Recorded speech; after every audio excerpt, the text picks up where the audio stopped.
Welcome back to yet another episode of the podcast. So today we're gonna be doing a new episode, and it's that how do I make money from renting out my property? It's a question that will always be in every property owner's and investor's mind. So that's why we'll be diving into the question with an industry expert in this podcast. My name is Vince, and welcome to Real Estate Explained. So in this episode, we brought in an industry expert. I will give him a minute for him to introduce himself. But yeah, if you guys are enjoying the series so far, do let us know. And if you have more questions about like real estate and all, do let us know in the comment section. We can bring it up in the next episode lah. So, special guest. Hello. Please introduce yourself. Hi, my name is Keith. I'm the founders and CEO of Believe Co-Living. Currently, we are managing close to about 4,000 rooms in Malaysia here, making us the Malaysian number one AI-powered co-living management company. So, thank you so much for having me. I would really love to, because a lot of times we are helping owners to really managing their properties to really, because they do have questions and challenges in managing the investment property. Hence, they come to us. And I understand from Vince just now, say, hey, how can a newbie investor, how can you able to really excel or even strive through these things? So first thing first, I will normally be really asking the owner is what's the budgets that you have, as in the property that you bought when you buy the property, right? Definitely you have a goal in mind. Fair enough. You don't. Of course lah. You buy with you intention don't go to pasar and just I like this and then just buy. Unless you're rich lah. Well, rich then this episode is not for them, right? Yeah. They cannot be newbie, right? So my question is always right now, most importantly is you know what you want, that's what you buy. You know what kind of rental income that you want, or what kind of revenue or cash flow you want to get from that property, that's what you buy. So most importantly right now is for you to evaluate right now. Now you have finally got your key, assuming you're buying a new project. So you have got your key. So now it's time for you to really re-evaluate the property nearby. What are the rental income? And how are you able to check what's the rental income on the property nearby first? So you can go through some of the very popular platforms such as iProperty, Property Guru, or even Muda. They're not sponsoring us, by the way, guys. Yeah, they are not. But these are the platform that I think you can try to really treat it as a reference point. So then you will understand whether now. Imagine that you are paying about 2,500 for your loan installment, and now you research. You say, hey, you're supposed to be able to get 2,500, but then you research nearby maybe like 2,200, 2,300. Then you say, okay, now should I, because I'm new, should I market at 2,500? I'm not saying no. You can. But the problem now is, to rent it out, there's a different way of renting it out. And different way of renting out generate different cash flow. Okay. Now, before I talk about how you want to get your 2,500, while you know there are 2,003, 2,002 nearby, how about I share what are the methods that are available in this market? Okay. Wait. Before we dive into that question, because you're actually going through like the few more questions in front. Okay. So you can see he's very excited to share everything already, guys. Okay. Yes. So we'll go through one by one. Okay. So before all of that, right, I just want to ask you, like, if let's say I'm settled all of that, I know what property I bought already, how do I rent out my units first? I already have my unit ready. How do I rent out my units? Where do I start? Wow. So where that goes to continue what I'm going to mention. Let's say to rent it out, there are a few methods. So the most traditional method is we rent it out. We rent the whole unit out to a single tenant. It can be a couple. It can be a single person. It can be a family. They have a tenancy agreement with your unit. So now, to rent it out to this different group of target audience, their requirement towards your units will be different. Some of them will be wanting unfurnished. unfurnished. Some of them wanting partial furnish. What's partial furnish? Let's define partial furnish. Partial furnish can be up to you. You install the light, aircon, fan. That's partial. That can be. I feel like it's full. that is basic first, but then that will be owners kind enough to really putting in washing machine, dryer, or even fridge. Okay, so that can be partial. Now, fully furnished is what we call, it's literally you just can carry your bag and you just move in condition. Okay, so basically it's just all done, right? So different way of furnishing the unit carry different rental yield and price. Okay. So you have to be the one who be able to know what kind of budget that you have to do the renovation for yourself, or the furnishing yourself, or the staging yourself. So if you do fully furnished, of course the rental will be you're able to fetch higher rental.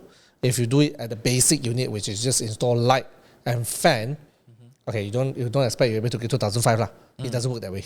Okay. Yeah, right. So it has a lot of elements to really understand it.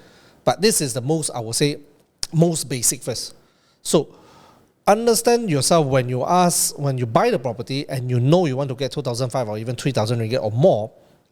What was the strategy that you had previously? If whole unit rental, which one, how you want to do it? So I believe you have done the homework. But now, a lot of people may not know or may have heard of it, but do not know how to do it.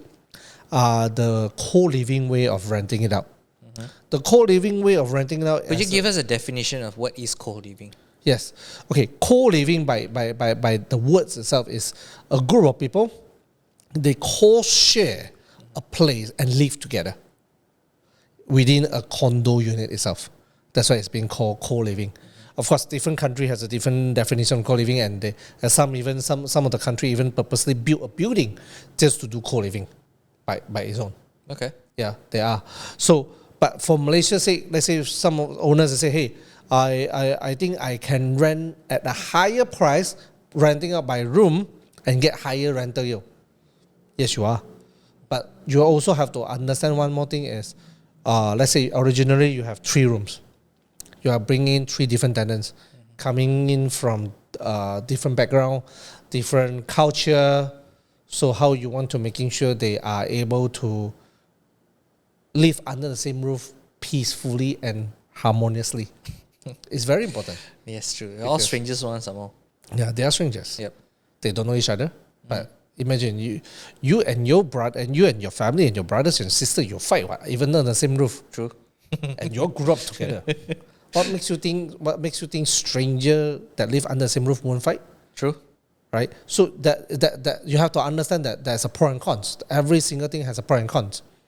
So, and that's another way of getting your rental yield coming in, is maybe you can do a short-term rental.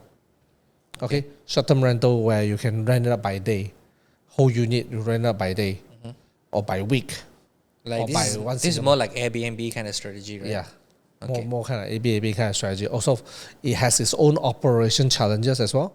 So you have to understand that how you want to handle all the move in, move out, cleaning. And then after the cleaning is being done, it have to be done very quickly before you're able to host the next people. Or even to make it worse, how you want to get people coming in first. Because today, don't be fooled by saying that, don't be fooled by thinking that I put in a lot of budgets, I make it into a very thematic kind of product, home. I make it into, let's say, I don't know, a Marvel theme or kind of thing. Then I just put it up on Airbnb listing website and I get people coming in. No, it doesn't work that way. It really doesn't work that way. It does have a certain marketing strategy things to really putting in. So, yeah. So there are many ways. So first, you have to really factor in, based on you as a person, which way that suit you the most. Got it. Yes. When I say suit you the most, it has to fit in with your lifestyle, the time that you're able to spend on your investment, the time that you're able to run the operation. Okay. So in short, there's like 3 types of versions, which is rent it out to a single person or single tenant, or rent it out rooms by rooms, which is co-living style, or like a short-term stay lah, which is like those Airbnb style. So when it comes to all of this, money is the topic that we all talk about. Do you think, or is there any calculation method of calculating the rental returns on each style of renting version they use? Okay, in general, I think in general property investment, we calculate our rental yield to go against our purchase price. Okay. That you're able to calculate your rental investment for your property investment. I think you can easily Google anywhere. Okay. So now, of course, the higher cash flow, the higher revenue you're able to get out of this space itself, you get higher ROI. Fair enough? Okay. But when you say ROI higher, right, is it after I minus off all my expenses, or is it before my expenses? Like you say, there are some expenses we have to take a note of. If you're asking me from a calculation mathematic point of view, you should do after. Okay, got it. But in the general term, I would say in general world, people won't factor in the cost of running the operation. It based on the gross income that coming in to hedge against on the purchase price. Okay. Yeah. So give you that's where the ROI and the percentage come from. So because people like big number lah. So if you're deducting all the costs, then and the cost can be variable. Then the cost can be variable. True. Yeah. Okay. So might as well just put that as a sunk cost, because you can't factor in sometimes your time, right? That's true also. Yeah. Okay. So what do you think? Okay, as like maybe I'm a first time property investor, I want to rent out my unit. In your experience, because you say you've been managing more than like 4,000 units, right? What do you think I'll be expecting when renting out a property? Or you can say what to expect when renting out a property. What to expect? Okay, again, what to expect also tie back to what strategy you use. Okay, enough, right? Let's be similar to yours, like, which is co-living method. Okay. What to expect? We're renting the one unit room by rooms. Okay, I think you have to really understand one thing, where because you're renting out room by rooms, your tenant only own the space that they rent, which is the room by itself. Oh, not the living room, the common area is not part of their rental. It can be part of the place they can access. Okay. The living area, the dining area, the kitchen, the yard is the area they can access. Okay. Because they're under the same unit, right? But in general, the rental they pay for the space they rent, which is that room by itself. So it means that will be common area. The area that I said they can access, which is the yard, the kitchen, the dining area, bathroom, the one at the outside. The common one. The common one. Yeah. The shared one. Okay. The living area. All this is under your care, Mr. Landlord and Miss Wow. Landlord. Really? Yes. Okay. It means you have to always making sure all those places are in good maintenance. Okay. Otherwise, your tenant can't cook. Otherwise, your tenant can't clean the clothes. Otherwise, your tenant can't use the dining area. Otherwise, they can't flush the toilet. But okay, wait. But if it's a common toilet and a shared toilet, right? Aren't they paying the rental price for that as well? Yes, they are. But aren't they supposed to clean the toilet? Take care of the toilet. I mean, if there's something damaged, okay lah, makes sense. But if it's like, let's talk about 3 rooms, right? Okay, one that will be the master bedroom that has an attached bathroom. Yep. So it's very straightforward that let's say if I hand over the room to you, everything is in good condition, and anything were to go wrong with the bathroom or anything inside the room, you are fully accountable for it. Fair enough? Correct, yes. For the common bathroom, I just talk about common bathroom. It's being shared by 2 rooms, right? Something happened inside the bathrooms. Let's say we call it. Let's say as it can be as simple as the hair got stuck at the clock. Okay. Right? Yeah. At the drainage area. How?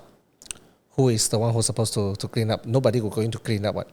But it's I know the but. I understand the but. It's just that we talk about the logic here. So you can continue play the blaming game. You're supposed to be the one. You're supposed to be the one. And then nobody wins, and then somebody still have to do the work anyway. Okay, so it's better to cut the bullshit. We will handle it for you. Yes. Damn. Okay.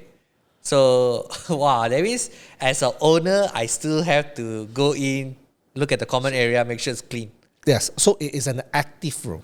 Got it. So you have made yourself become an active investor. Got it. Because it's no longer the way that hey, you just pay me rent every single month, and that there's nothing to do with me anymore. Damn. Okay. Yeah, you're putting yourself into a very active role. All right. You are involved very much in that. That's why you should remember the previous part that I said. You have to understand what's your lifestyle, what's the time that you're able to have to spend on your investment. Okay, makes sense. But of course, one more thing, because you want to get higher yield, right? You want to get more money, right? Fair enough for you to put in more effort. Hey, yeah, okay, that's true. Okay, so is that the only thing that I should be expecting of when I'm renting out room by rooms? At least this is the most fundamental one. Most fundamental. Okay. Most fundamental one. What else do you think? Is there more to cover, or do you want me to move on to the next question? Let's say if you're really wanting me to share is today, if you have decided to go with the co-living way, understand one thing, like understand the culture. Okay. Understand the culture that you have to really making sure your tenant live harmoniously. Interview your tenant properly, so that you don't bring in hanky-panky people coming into your units. Then eventually, you think you're able to make money by having 3 tenants in your unit, right? Eventually, there will be one person that always yell at night. The rest of the 2 people will move out anyway. True. So what's the point, right? Yeah. So at the end of the day, you're not winning. Yep.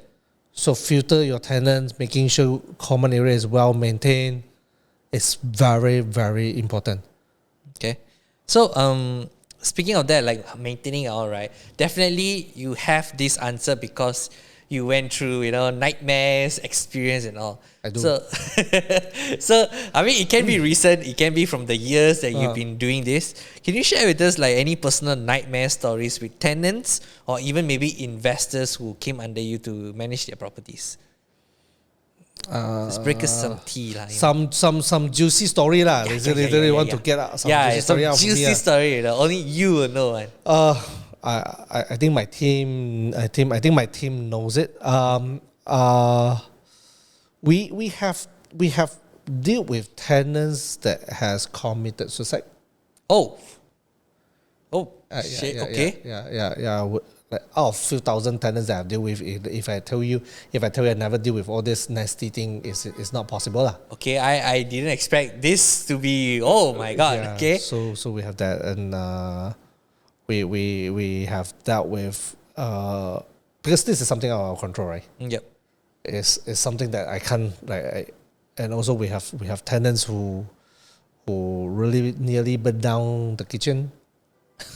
Okay. Because the way how they're handling their Tupperware, they put their Tupperware above the induction cooker and Nice. heat up the Tupperware and plastic. Okay. Heat up, burn. Nice. And the whole kitchen almost burned up. So Okay. so yeah, and I have to call police. I have to call Bomba to come in. You have to call. Why don't they call? Because it's burning. They say it's not my fault. Yeah, but if it's burning on the spot, they call you the Okay, how we got to know is because they put down the fire, right? yeah. Oh, But the smoke is so huge that it triggers the neighbor, the management, the security guard to come, right? So then we got to know. Because we also got report from not only all the party I mentioned on, the housemate. Yep. So I mean, at the end, you're the one who's supposed to fix it, right? Yes. Damn. Okay. So I will ask a lot of owners, let's say if your tenant having all this, I hope you won't face what I have just faced all these things. I have. That's just the iceberg, The tip of the iceberg. Yeah. Every day I have different stories. Every day. Okay, so I mean, I'm just quite curious of the first thing you say, like someone committed suicide before. What kind of effects do you had afterwards towards that unit? if you ask me, Yep. it actually we first thing first, it has a housemate. Yep. So we actually to avoid the housemate experience the trauma, we move all the tenants out, means to other units and all these things. Yep, start a And new of course, one. we inform the owners of the units and say, hey, there's an unfortunate event happening, all these things. Right now, within a month, the house is fully tenanted again. Of course, new tenants would know what happened previously. We have making sure we have done the necessary before that. Okay, Right. don't ask me what's the necessary. Yeah, man. If you imagine that dude is just a dude or girl hanging around, be like, hey guys, So gotta do some good spiritual shit over there. Okay, we have done necessary. We have done necessary to making sure it is safe to be tenanted Damn. once again, Okay. and it is fully tenanted within. But do you, It's fully tenanted within a month. okay. But the do you whole think house. this is like a normal occurrence? Because death is part of life, ma. But rather than suicide, but like common death, like general deaths. Like, is it common in like doing I this? don't think it's common. Okay. Especially the group of people that I'm handling, because who will become my tenants? Who will rent a co-living space at the first place, right? The Youngsters people, the young people, people who have full of hopes, who love their life so much, that who want to explore so much in life, right? So for me, this is a place where hardly happen. Got it. But I think the reason world has changed, stress kicks in. True. Yeah. So I don't experience a lot more. No, I'm sorry, I don't want to experience anymore. Nobody wants to experience this. But I think it's quite rare. Okay. Quite rare. So, I mean, as an individual owner renting out room by room, it is quite a lot of work that has to be done, lah. And usually, this is what I hear from the industry expert. If they have like multiple properties, or they just don't want to get the hassle of managing people, they hire a property management company. Yes. And from your own point of view, could you just list out what are the pros and what are the cons of hiring a property management company? I think Let's start with the pros first. I think it has a lot of pros. Yep. So basically you can put yourself from active role to making yourself into passive role. Okay. Rather than you yourself actively engaging in all this operational work, you make yourself to become passive role. That you it doesn't affect your lifestyle, it doesn't affect your work, it doesn't affect the time that you want to spend with your family. Right? You buy back your time. You get back your time. Now, so basically, I think this is the largest pro that you're able to get. Yep. Right? You don't need to making sure your cleaner come on time and you open the door on time, making sure your cleaner come into the unit to do the cleaning, the maintenance you need to do it yourself, dealing with the tenant conflict, the conflict between tenants. Yep, true. So all of that Internet- property management company will handle lah. Will handle it. And so basically they are like a day-to-day operation. Yes. People got it. Yes. Okay. So what do you think the cons are? The cons? The only cons is you there's a cost for that lah. Okay. That's I mean, don't be so biased lah. I know you own a co-living space, but really cons other than just the payment terms, there's no other cons to it. If the company, let's say like us, I will do some kind of advertisement right now. Yeah. So No, I mean we okay. don't have to mention the company names. Yes, Yeah. but let's say for us, for those we perform, let's say in January we all our owners are getting about 90% occupancy rate and above. So the fees to pay, there's a fees to pay. There's a fees to pay, right? So to really upkeep the properties, let's say for us to hire a cleaner, your owners have to really making sure pay for the cleaning fees. True. Fair enough. Yep. And there will be some company charge management fees, the percentage of your gross rental. Okay. Like for us, we charge 0%, by the way. So another cons is not all property manager perform the same. Okay. Why I say so? Because when there are variables, just like when you hire, let's say property owners and all those things, even you work with your co-workers. Not co-workers work the same, right? Even though under the same position, right? Yep. It has a different ability, different strength, different weaknesses. So now making sure the managers or even the company that you hired, they are really good in getting tenant coming in. They have their funnel, they have their own channel, they have a track record. to be able to bring a tenant coming in. Next is transparency. How are you able to making sure when they bring a tenant that they report to you truthfully? But can I just go to the unit and check? Because they You do have a tenancy agreement, ma. You're supposed to be at the passive role, That's true. right? Like you understand what I mean right now? Yeah. The point of investment is I hire you as a manager, then later on I need to audit you and inspect you as my manager. Got it. It seems like doesn't make sense anymore. Yep, got it. I want to use you, but I don't trust you. Okay. It doesn't make sense, but yet it makes sense as well. But here's a question I have always wondered. Since you said like common area is like anyone can use, and then it's the owner's responsibility to use, right? Is there a law against putting CCTV there? That won't be a law. Even in your same house, you want to putting up CCTV every single corner is entirely up to you because it's your unit. Yep. But again, you have to really letting your tenant well aware the CCTV before they're moving in, before they agree to move in. Okay. But if it's just a common area, it makes sense. Like it's just for the safety of the people who's coming in and out. Yeah. But like in this case, like you said, one of your tenants burned down the kitchen. And how do we know we have all this proof? It's because of the CCTV that we installed. Yeah. So I mean, can we use that? Hey, you burned down, so you have to pay for this. Yes. Okay. As long as we have evidence, we are well protected. Got it. Because otherwise, you could have easily blamed it to other housemate, right? Gotcha. So is there any like requirement as a first-time investor, right, trying to rent out my units and I'm hiring a property management? Is there any requirement to it? I don't think there's any requirement. I think the most important is like what I say is how do you ensure that there's a transparency between you two? Me and the company lah. Yes. Okay. And the transparency is something that okay. I won't use me for instance. Okay. So but again, it's really making sure that when there's a tenant coming in, how do you know the tenant is really coming in? Because they can lie to you. They say hey, the tenant coming in 15th of the month, but the tenant will have already coming in 1st of the month. And then they in a way they're buta. Yeah, take the money away lah. Yeah. So yeah, they didn't lie to you, but they partially lie to you. How are you able to ensure all this transparency is happening? I think this is a question that you need to question the manager itself. So that means there's no requirement for as an investor giving up my property to you. Yes. But it's more for you to really check out the background of that manager itself. But what if I only have like one property? Can I still hire? Yes, you can. Yes, you can. Again, why I say yes, you can is because again, you don't buy the property to become the slave of the property. True. Okay, in a way. I mean, if your intention is to invest, yes, that's not your goal.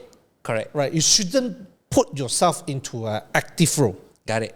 It means you think yourself not busy enough with your daily time, if your daily job, and now you have another part-time job, which is what we call active investor for your property. True.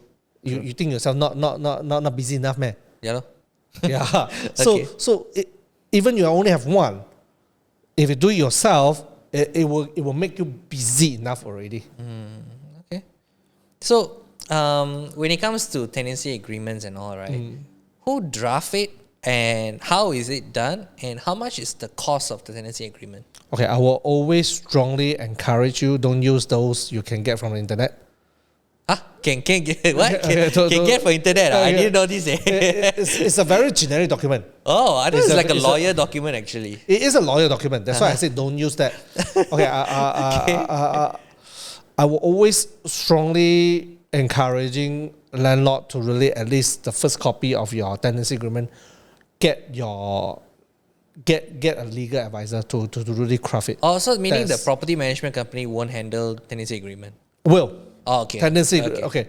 Manager, being as a manager, they have to really having a standard way of running. But it's just that, let's say if you want to do it yourself, DIY way, better get a lawyer to really vet through all this thing. Making sure your interest is well protected when things happen. Okay, to be fair, I didn't know you can download this from internet. I thought it's always a lawyer thing. You can even get it from ChatGPT. But again, it's who is there to defend your right? Got it. And whether the terms that use is it appropriately in Malaysia legal Legally context. stated, okay. But how much does it cost though? Do you guys absorb it if let's say I'm hiring under a property management company? If it's under the property management company, the property management company will absorb that. Okay, then they will just cost it to you guys. So that will be, but of course, eventually there will be a cost. That cost tenants have to pay for it. Okay. Oh, so meaning before you rent, there's like a 2.5 months deposit, and then there's Something like that. Okay, gotcha. So in this case, right? Let's say, you're in a hypothetical scenario. I'm not sure you have done this before or not. When there's a tenant where it's like super bad news, we need to kick them out already. They didn't pay rent for 3 to 6 months already. How do you do that legally? Like kick your tenants out? Okay, put it this way. The way how I do may be different from how other people do. Okay. Okay, I have to put this disclaimer first. This is Keith way, This is Keith's way. How he can kick out people legally. Okay, because we have a tag. We have our own technology team. We built a tag, an app that able to create the transparency like what I mentioned just now. That the moment if tenant moving in, owners would get to notify that there's a new tenant coming in. That's tenant book the room. So it also means when tenant pay the rent, owner got notified as well. Hey, hello, room 1 got paid. Okay, so all these things. So now, how we do is we integrate our tag with IoT devices. We integrate the tag with the smart meter, with a smart meter. What is IoT? Internet of Things. Okay. So I'm so down for this. Okay. So we making sure all the units are installed with smart lock and a smart meter that is fully integrated into our system. Got it. So when the tenant doesn't pay rent and is overdue on the invoice from the system itself, they can't access their unit. Okay. So what if they dispute? My stuff are there. I want to go out already. If they sell, they are willingly they want to go out, then just go out lah. Then all the deposit. Let's say previously you have paid all the deposit, then will be forfeited. So that means your way is lock them out lah. One of the way, but again, it has to be legally done. Okay. It has to be agreed upon in the. Now you understand why I say the tenancy agreement. It has to be properly crafted by the legal advisor, so to making sure that your right is being protected legally. But paper is paper lah. Okay, let's say you lock them out, right? What if in a case, I'm just throwing out a hypothetical scenario, that person is always in the room, and in order for them to get locked out, they have to close the damn room, so that your lock can be locked up. The lock system will be activated lah. In a way, you really can't get in anymore lah. Yeah, but what if they're already in the room 24/7? They never left the room. That's where I have another IoT devices that will access to their electricity meter. Okay, so everything will be shut off lah. Everything will be shut off. Gotcha. Okay, but what if? Let's go to the worst level. Even all pure dark, and then you still don't want to come out from a room. Is there a legal way to kick them out? Yes, because it has been clearly stated that you will be evicted upon within how many days upon the invoice is due. Okay. And the evictions including removing all the items inside the room itself. But in this case, will there be police involved or your own personal staff? I don't think police will involve in this these things, because it has been properly agreed by two parties. The tenancy agreement meant to agree. It's a terms and condition that agreed by both parties, right? Yep. So you have agreed. Police. Why would the police want to take action against you and helping us? No, it doesn't make sense. Okay. So, but again, that has to be. Let's be nice. We don't need to be garang and all those things. Just say, hey. Yeah, but you never know lah. There's always that one little person. There will always be. But that's why rather than head to head with you, I use tech to control you first. Gotcha. And say, hey, bro. I mean, that's not bad. You can control the electric and the metering and all. Yeah. Never heard of this before.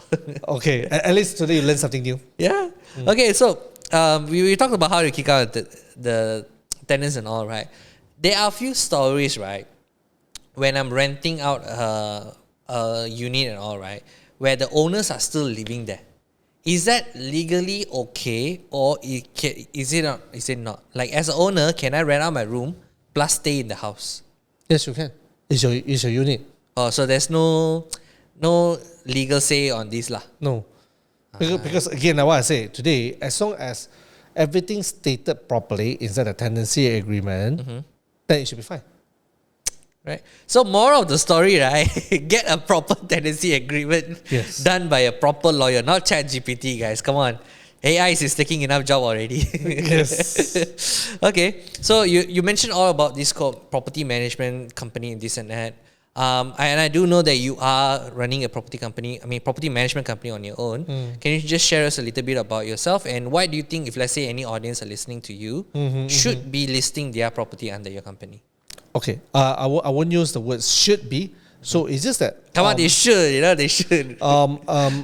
I'm grateful enough that I have close to about 1,000 property investor that has through thick and thin, they trust me enough. They put their every single property it is easily worth more than 500,000 and 700,000, even some of them up to 1 million.